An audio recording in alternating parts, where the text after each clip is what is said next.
the summer of 2025, Netflix released an animated film. It's time. K-pop Demon Hunters. And it became a global cultural phenomenon. It racked up over 300 million views, and it was Netflix's most watched film to date. And I'm not even kidding, it was everywhere. The film was great. It was awesome. Hey, this is the men's bathhouse. Get out of here! But what really caught fire was its soundtrack. It completely took over the music charts. I mean, think about it for a second. 7 songs from one animated film, all charting on the Billboard Hot 100 at the same time. Even crazier, 4 of them were holding down the top 10 simultaneously. Something no film soundtrack had ever achieved since the Hot 100 began in 1958. And at the center of it all was Golden. The song everyone was singing, or tries to sing, and the driving force for this entire takeover. It hit number 1 and stayed there for 6 weeks, breaking a record held by cartoon acts since 1958. But this isn't a story of overnight success, nor is it a story of luck or trends. This is the story of how Rejection became Redemption, a story of someone who spent more than a decade preparing for a dream that never came. It's about what happens when your deepest failure becomes your greatest qualification for a dream you never knew you were chasing. This is the story of Kim Eun Jae, or as the world better knows her, EJAE. And until a few months ago, almost nobody knew she existed.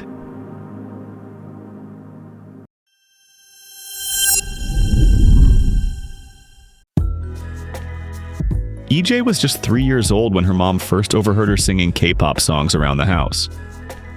Her uncle joked, or maybe he wasn't even joking, that she should be a singer. And just like that, the seed was planted. Every day she practiced, and every day she got a little better. And at 11 years old, she got the call that would change everything. SM Entertainment, one of the biggest K-pop companies in the world, home to superstars like BoA, SES, and Shinhwa, idols that EJAE grew up looking up to. And they wanted her. Getting accepted there was already a massive achievement. So in 2003, an 11-year-old EJAE walked through those SM Entertainment doors, ready to take the first step toward her dream. But making it big in K-pop requires surviving one of the most brutal training systems in entertainment. Vocal lessons, dance practice, language classes, media training. When girls around her age were still playing, she was mastering every aspect of what makes K-pop so compelling. The synchronized choreography, the emotional expression, the vocal control. The pressure was immense, to say the least. Constant evaluation and competing against hundreds of other talented kids who wanted exactly the same thing she did. Still, she dedicated every waking moment to improving, chasing that dream she'd had since she was 3. Needless to say, her entire youth became about one thing: debuting as a K-pop idol. But despite years of honing her skills, the call never came, neither as a soloist nor in a group. She even trained alongside the girls who would become Girls' Generation. She watched them debut, and she watched them become superstars. All the while thinking her turn would come next. It had to. Then, SM Entertainment called her in for a meeting. And, unfortunately, it wasn't about her debut. There's a cruel paradox at the heart of the K-pop system. The longer you train to achieve perfection, the older you get. And the system wasn't built to value her decade of experience. It valued novelty, youth, and the idea of a controllable career. And in an industry obsessed with youth, time becomes your enemy. So in 2015, SM Entertainment dropped her from their talent pool. Too old, they said. At 23, the same age when some people are just starting their careers, hers was already finished. I mean, I was incredibly devastated. I felt like I let down 11-year-old me because I worked really, really hard. Really, it was not even kidding about sweat and tears of how much training I did.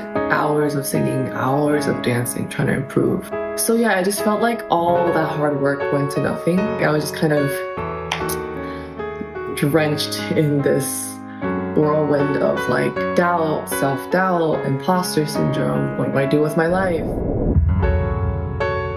What do you do when you sacrifice the entirety of your childhood? More than 10 years of your life, chasing a dream, only to be told you've hit your expiration.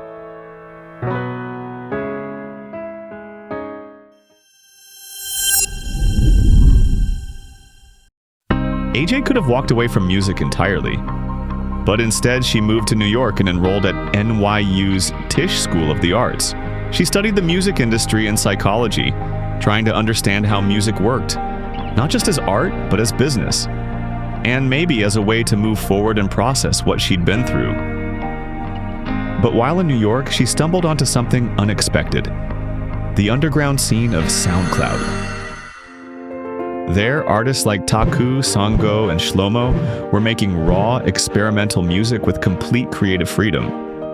It was a completely different experience from the last decade of structured training schedules, corporate guidance, and industry standards she was accustomed to. She got hooked. And not long after, she taught herself Ableton, a music production software for creating your own tracks. And for the first time since she was 11, she was creating her own songs instead of performing someone else's creation. But it wasn't about building a career. It was just a way to cope, a way to channel all that pain and rejection, and maybe, subconsciously, a way to keep that little girl's dream alive. Meanwhile, back in Korea, word would eventually get around about this former SM trainee who could write melodies. Producers began reaching out, asking if she wanted to try top-lining on a few tracks. It was nothing serious at first, just casual experiments. For context, writing melodies and lyrics over existing instrumental tracks, called top-lining, is a pretty common thing in music production, especially in K-pop. And that's when it hit her. Songwriting wasn't just something she enjoyed, it was something she needed. And at this point in her life, it had become her therapy. She might have not realized it yet, but all those years of training hadn't been wasted.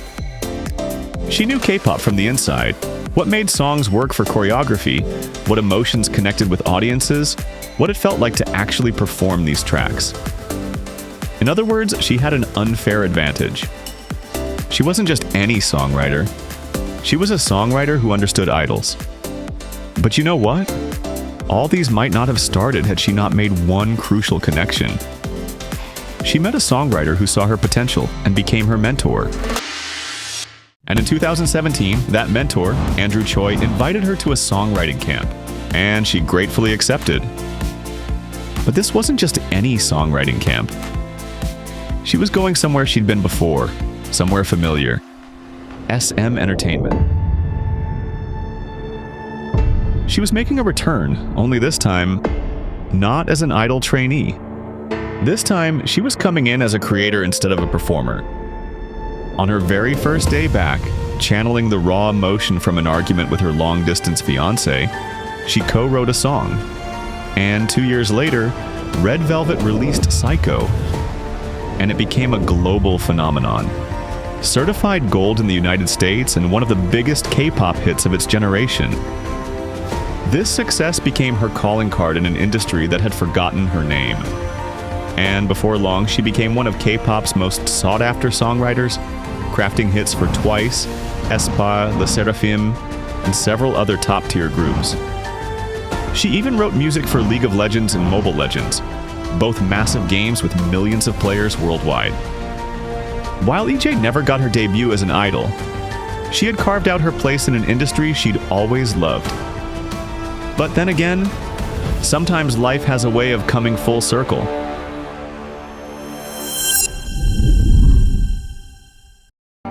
By 2020, EJAE had found her footing as a songwriter. She was writing for some of the biggest names in K-pop: Red Velvet, Twice, and other major groups across the industry. The songwriter who'd taught herself production in a New York apartment was now someone the industry actively sought out. So, when director Maggie Kang reached out about a Netflix project called K-pop Demon Hunters, an animated film about K-pop idols who secretly fight demons, it felt like a perfect fit. I mean, she understood K-pop from the inside in a way most Hollywood composers couldn't. Not just the sound, but the structure.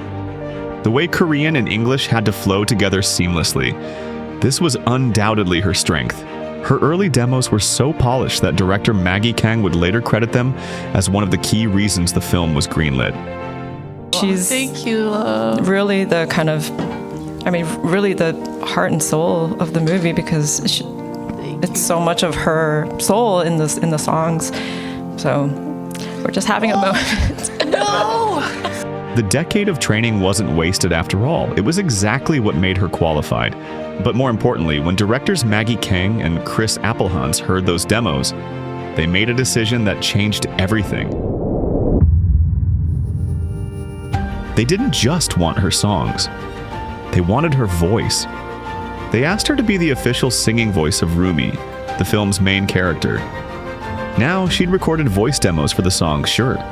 That was just part of the process. But being the actual singing voice of Rumi?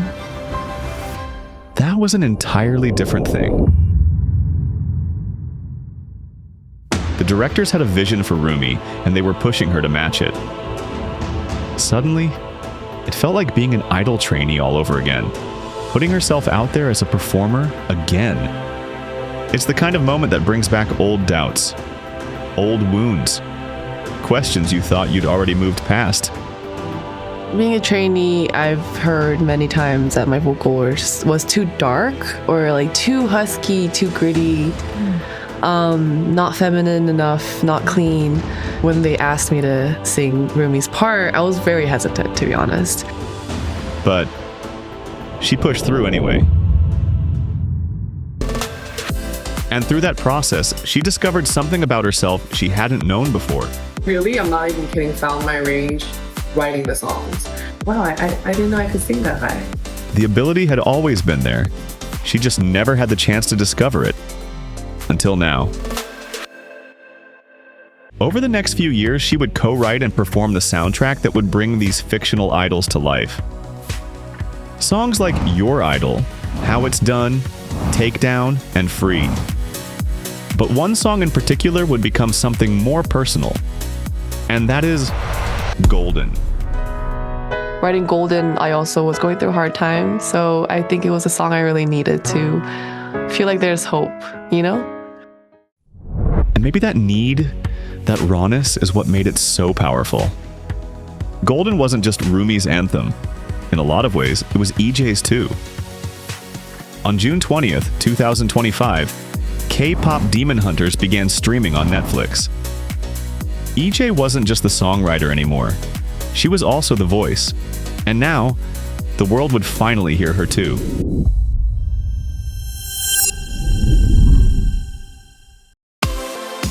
When K-pop Demon Hunters released, the response was unprecedented. Honestly, even the most optimistic predictions couldn't have anticipated just how massive this became. And if that wasn't impressive enough, the movie's fictional groups, Huntrix and Saja Boys, claimed the titles of highest charting male and female K-pop groups in US Spotify history. That's right, they even surpassed Blackpink and BTS. Who would have thought, right? And those statistics we talked about at the beginning? Yeah, those were the headlines everyone talked about. But for EJAE, the story was about more than just the numbers. The song she'd poured herself into was now part of the world, of history, and people were recognizing it.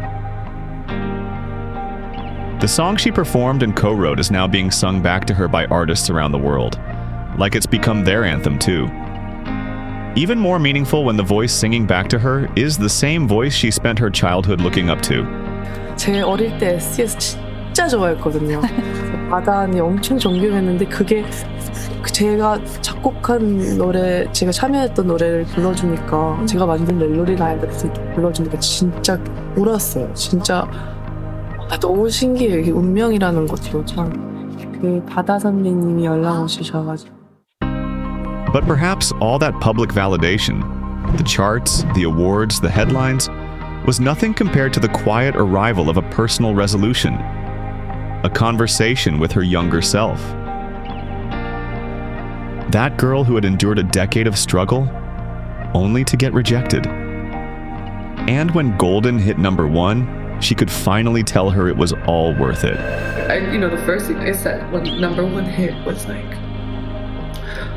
in Korean, like, 너무 잘했어. It's like, 수고했어, meaning like, you did so well. You worked so hard. Good job.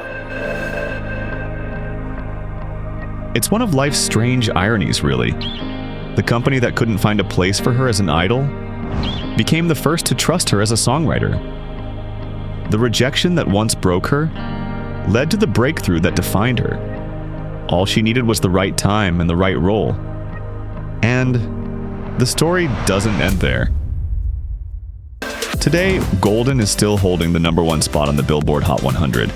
15 weeks and counting, and who knows how long that streak will be by the time you're watching this.